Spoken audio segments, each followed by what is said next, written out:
I bet you didn't know the Texas Chainsaw Massacre is based off true events. I am Bubba Sawyer, but you may know me as Leatherface. I was born into a deranged family of cannibals and sadistic killers, living in a remote Texas farmhouse.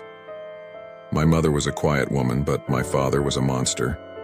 He was an abusive alcoholic who would beat my mother and his kids whenever he got the chance. As a child, I was always fascinated with the animals that my father would bring home to slaughter.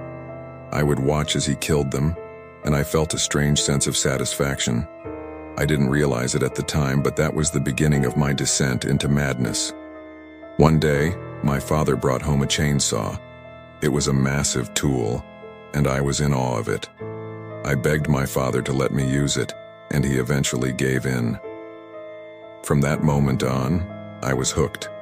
I would spend hours on end cutting through trees and anything else that I could find. The sound of a chainsaw was like music to my ears. It was my escape from the reality of my life. But it wasn't until my father died that I truly lost my mind. I inherited his house and turned it into my own personal slaughterhouse. I would lure people in and kill them using my trusty chainsaw to do the deed. The screams of my victims were like a symphony to me.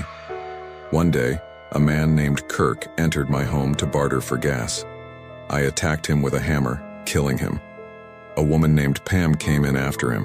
She found my living room strung with human and animal bones.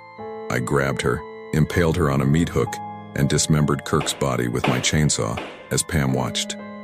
Jerry came looking for them both.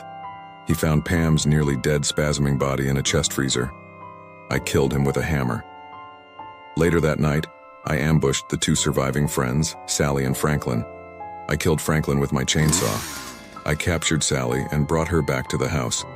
We tried to include Grandpa in murdering her with a hammer, but Grandpa's grip was weak, and he kept dropping the hammer repeatedly. Sally broke free and ran onto our road in front of our house, pursued by my family. The truck driver attacked me with a large wrench, injuring me, and escaped on foot.